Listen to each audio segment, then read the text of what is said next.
Olá, eu sou o Michel Falconieri E eu, Renato Falconieri. e nós somos o Casal Cristão. Olá, irmãos de graça e paz. Mais uma vez estamos aqui para dar continuidade à série, O Natal Verdadeiro. Hoje, dia 22, Hoje, dia 22 de dezembro, vamos dar continuidade aí no capítulo 22 de Lucas. Como sempre, convidamos você a ler o capítulo inteiro, porque nós não estamos lendo todo o capítulo, Tem uns que tem 40 versos, tem uns que tem 60, como hoje, 60 e pouco, Isso. E ficaria muito extenso a leitura de todo o capítulo. Então a gente pontua algumas coisas e pede que você em casa faça a leitura do capítulo inteiro. Exatamente. Faltam o quê? 3 dias Hoje pra e mais acabar 2 dias. Daqui essa quinta-feira série. acaba a série. Quinta-feira. Falta pouquinho para acabar, mas nós já ficamos muito contentes em saber que vocês estão assistindo, E a gente também poder mostrar o verdadeiro sentido do Natal, Que não é Papai Noel, não é presentes, não é o consumismo, o capitalismo, mas sim o sacrifício de Jesus por nós. Amém. Antes de iniciar, convidamos você a fazer a nossa pequena oração. Oremos. Senhor meu Deus, te agradecemos por mais esse momento, te pedimos discernimento, sabedoria, perdão pelos nossos pecados, que o Senhor possa entrar na casa de cada pessoa que assiste esse vídeo e habitar nessas casas, proteger a cada um, livrar a gente desse coronavírus, que possa tudo acabar logo, Senhor, e que o Senhor Amém. possa estar conosco nesse momento de estudo, para que a gente possa cada vez mais aprender a Tua Palavra. Amém. Pedimos e te agradecemos, em nome de Jesus. Amém. Amados, graça e paz do Eterno, eu queria conversar com vocês que esse capítulo de hoje ele é bem extenso, tá? Com várias divisões aí de pequenos tópicos que nós vamos tentar resumir e deixar esse vídeo o mais objetivo possível para que possamos também estimular vocês aí de casa a ler todo o capítulo 22 de Lucas, assim como pedimos a vocês para que tenham lido desde o dia 1º de dezembro, o primeiro capítulo de Lucas, finalizando aí na quinta-feira essa série sobre o verdadeiro Natal, tá bem? O capítulo 22 começa com o título de O Plano para Tirar a Vida de Jesus. Sabemos que os escribas e fariseus, eles estavam, os principais, na verdade, os principais sacerdotes, junto com os escribas, eles estavam maquinando como eles poderiam tirar a vida de Jesus, e eles não poderiam fazer isso na frente do povo, porque eles temiam o povo, porque todo o povo ele reverenciava Jesus, tá? E aí o que acontece? Satanás entra em Judas, toma posse da mente de Judas, e é através de Judas que esse pacto da traição acontece, em que ele concorda em entregar Jesus por 30 moedas de prata. E esse plano para tirar a vida de Jesus vocês vão encontrar aqui no capítulo 22, do verso 1 ao verso 6. Tá bom? A partir do verso 7, nós temos aqui que os discípulos eles preparam a Páscoa. Sabemos que a Páscoa são os poucos dias antes o momento da Páscoa.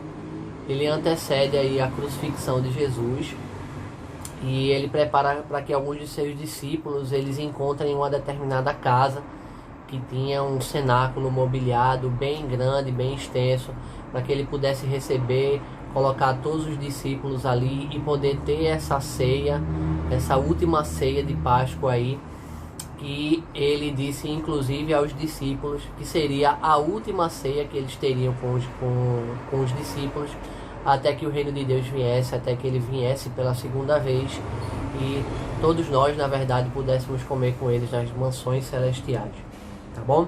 Então essa questão da ceia da Páscoa aí, ela vai do capítulo 7 até o capítulo 23, e eu quero ler para vocês aqui a partir do verso 19, para que a gente possa entender um pouco do enredo disso aqui. E tomando um pão, tendo dado graças, o partiu e lhes deu, dizendo: Isto é o meu corpo oferecido por vós. Fazei isto em memória de mim. Semelhantemente, depois de cear, tomou o cálice, dizendo: Este é o cálice da nova aliança no meu sangue derramado em favor de vós. Todavia, a mão do traidor está comigo à mesa, porque o Filho do Homem, na verdade, vai, segundo o que está determinado, mas ai daquele por intermédio de quem ele está sendo traído. Então começaram a indagar entre si quem seria dentre eles o que estava para fazer isto. Será que em algum momento passou na cabeça de Pedro, ou de João, ou de Tiago, ou de André, se eles seriam, um deles seria o traidor? Será que eles pensaram dessa forma? Então, assim, é bem interessante essa parte, porque mesmo diante de Jesus, eles ainda se preocuparam em saber se realmente cada um deles seria o traidor, mesmo que o traidor não tenha sido indicado, e que aqui nas palavras de Jesus a gente já saiba quem é o traidor, que no caso é Judas. Bem, e aí ele falou dessa ceia, ele fez a ceia, falou sobre a representação do seu corpo, sobre a representação do seu sangue, tá? A questão do derramamento do sangue dele. Como ele falou do derramamento do seu sangue, da crucificação do seu corpo, tá? Que seria para a redenção dos pecados, que seria para a salvação eterna, que seria uma oportunidade, a esperança de podermos viver eternamente com Deus, tá? E ele faz uma pequena explanação disso aqui. A partir do verso 24 até o verso 30, nós temos aqui uma lição de humildade, tá? Então o título da mensagem começa com: seja o maior como o menor. Então a partir do 24 diz o seguinte: suscitaram também entre si uma discussão sobre qual deles parecia ser o maior. Não entendo como uma discussão dessa diante de uma situação daquela poderia ser plausível, visto diante de uma ceia tão bonita, o lava-pés e aquelas palavras maravilhosas de Jesus, tá? Eu não entendo como eles poderiam pensar de alguma maneira sobre qual deles seria o maior. Então Jesus disse a eles, no verso 25: os reis dos povos dominam sobre eles, e os que exercem autoridade são chamados benfeitores, mas vós não sois assim. Pelo contrário, o maior entre vós seja como o menor, e aquele que dirige seja como o que serve. Pois qual é o maior, quem está à mesa ou quem serve? Porventura não é quem está à mesa? Pois no meio de vós eu sou como quem serve. Vós sois os que tendes permanecido comigo nas minhas tentações.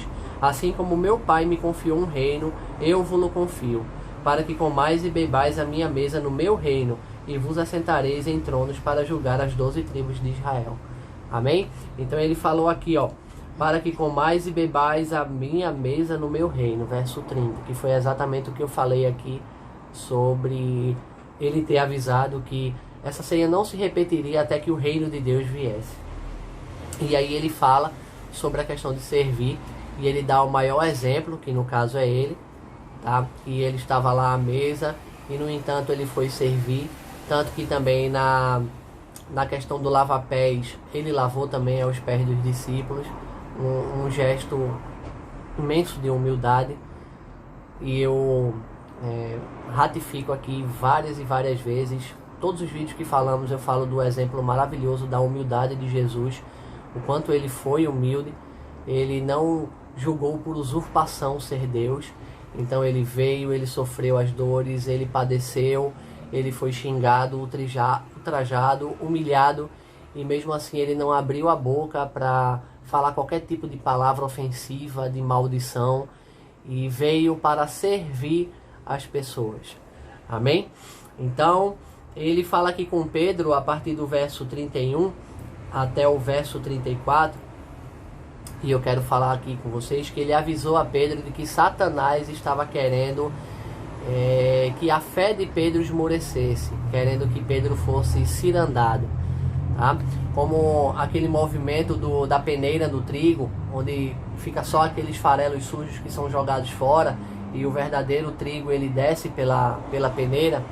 Assim Satanás quis que Pedro fosse feito dessa forma. Então vamos ver o que Jesus fala: Simão, Simão, eis que Satanás vos reclamou para vos peneirar como trigo. Eu, porém, roguei por ti, para que a tua fé não desfaleça. Tu, pois, quando te converteres, fortalece os teus irmãos. Ele, porém, respondeu: Senhor, estou pronto para ir contigo, tanto para a prisão como para a morte. Mas Jesus lhe disse: afirmo-te, Pedro, que hoje 3 vezes negarás que me conheces, antes que o galo cante. Amém? A convicção de Pedro era inegável. Ele disse a Jesus que, se possível, ele seria preso ou até mesmo morto pelo nome de Jesus.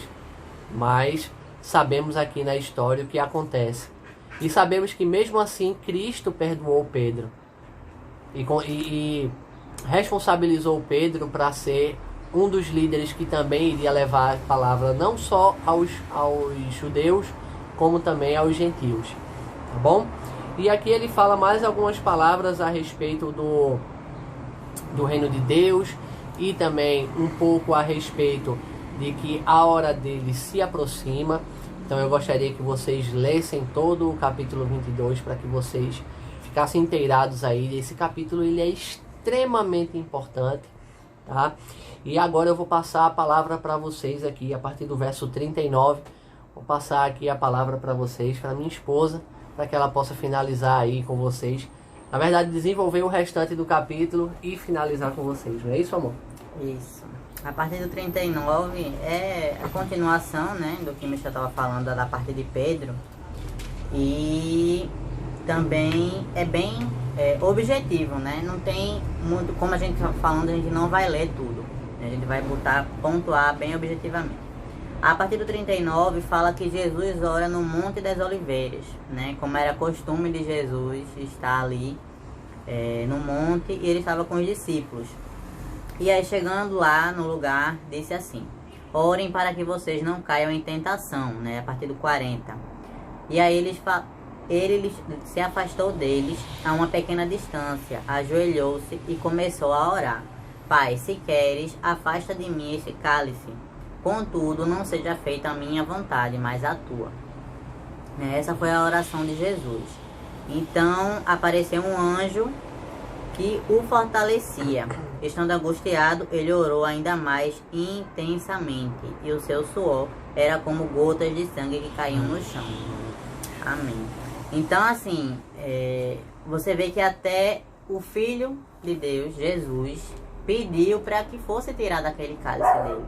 Porém, ele tinha a sabedoria, né, e o entendimento de que tudo que ia acontecer era necessário acontecer, né? Então, tanto que ele diz assim: não seja feita a minha vontade, mas a tua. Amém. Né? Isso a gente também tem que trazer para nós.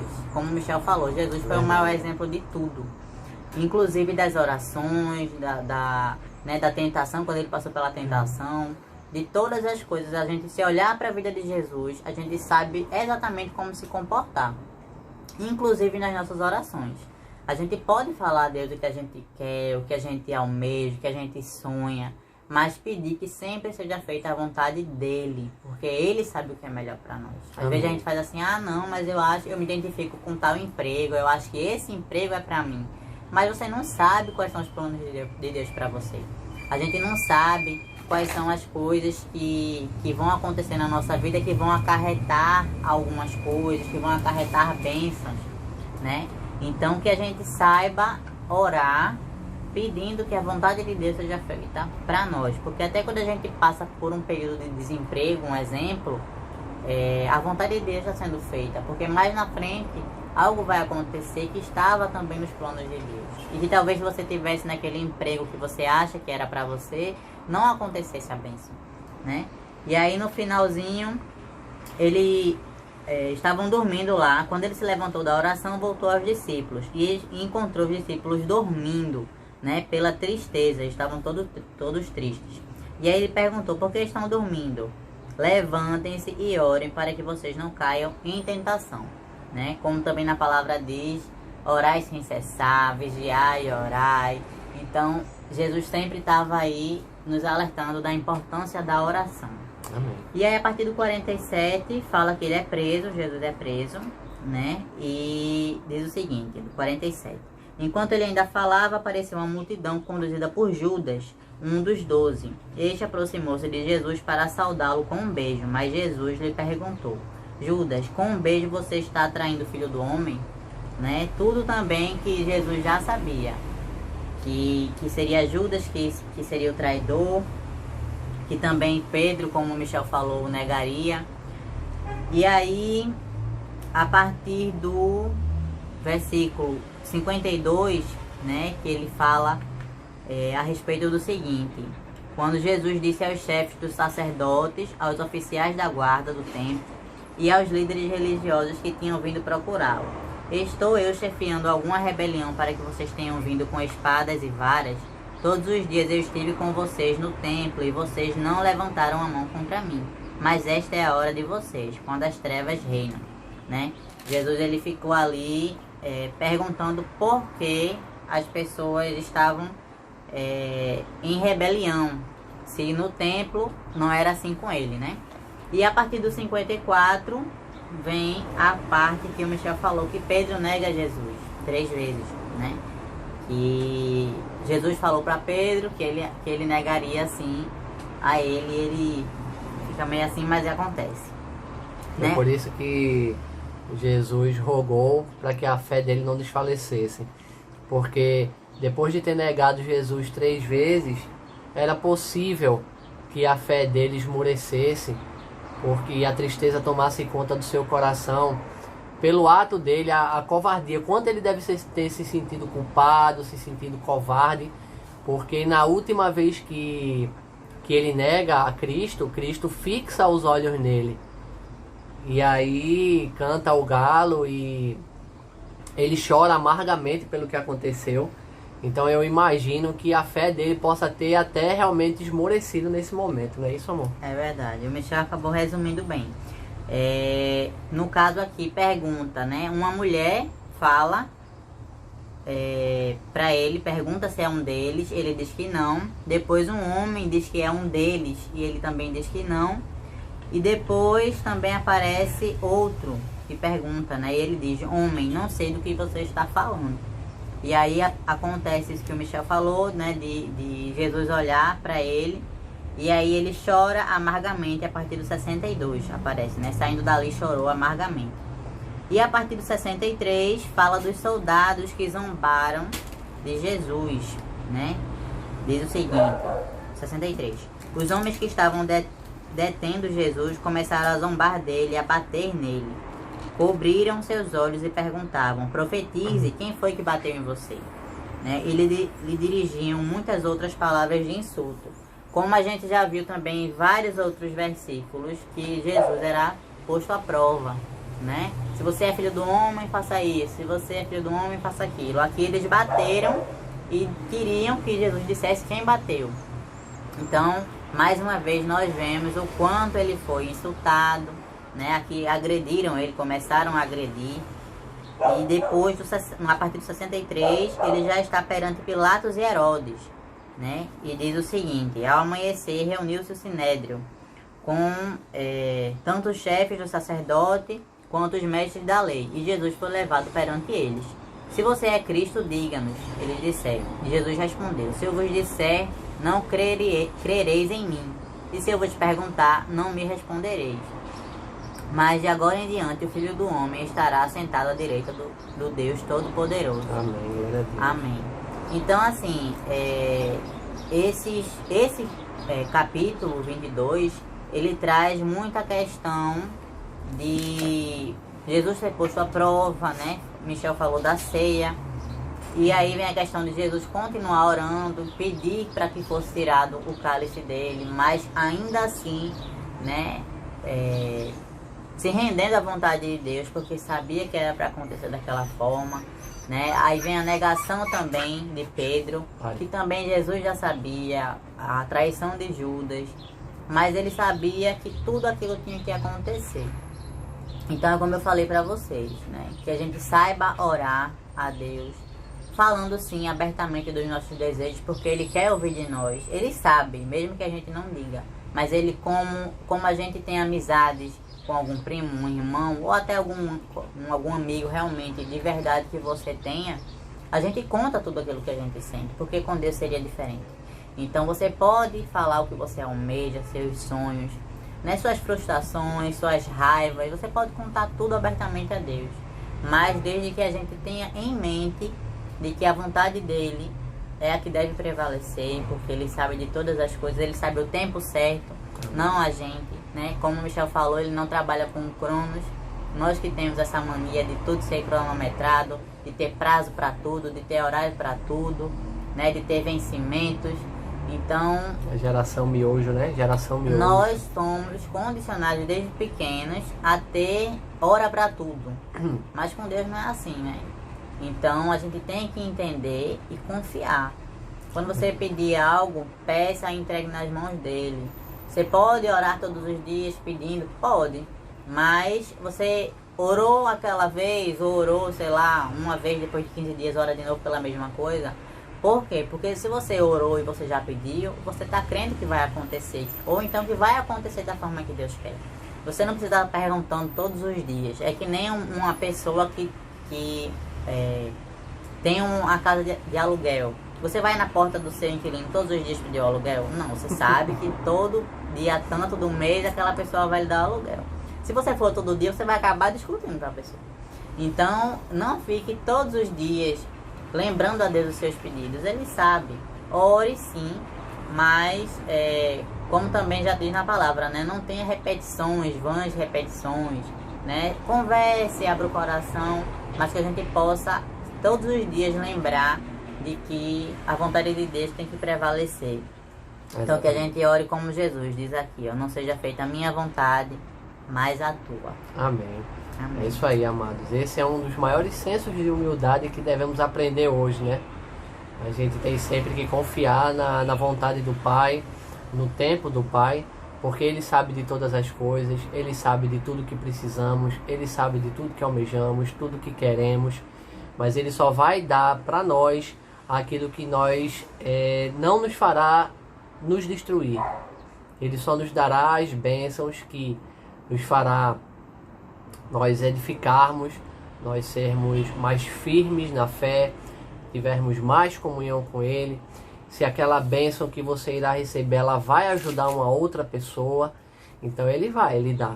Mas se for algo que for para sua própria destruição, me diga você, sendo pai, você daria alguma coisa ao seu filho sabendo que ele iria se destruir?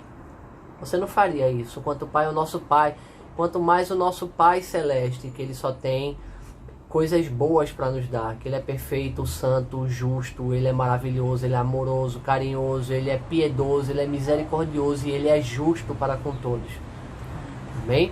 Então, creia, ore, crendo que você já recebeu, como Renata falou. Você não precisa usar de vãs repetições, porque Deus sabe exatamente o que você precisa antes de que isso lhe chegue ao pensamento, antes de que você fale. Deus já sabe da sua intenção, já sabe do seu coração. Peça, porque Ele quer que você peça, mas confie nele em primeiro lugar, sempre. Amém? Deixe o seu comentário aí embaixo, se inscreve no nosso canal e compartilhe o vídeo, compartilhe a palavra de Deus, porque ela pode salvar a vida de alguém. Que Deus te abençoe, te guarde e te ilumine. Nos vemos no próximo vídeo, se Deus assim o permitir. Fiquem todos com Deus. Tchau, tchau.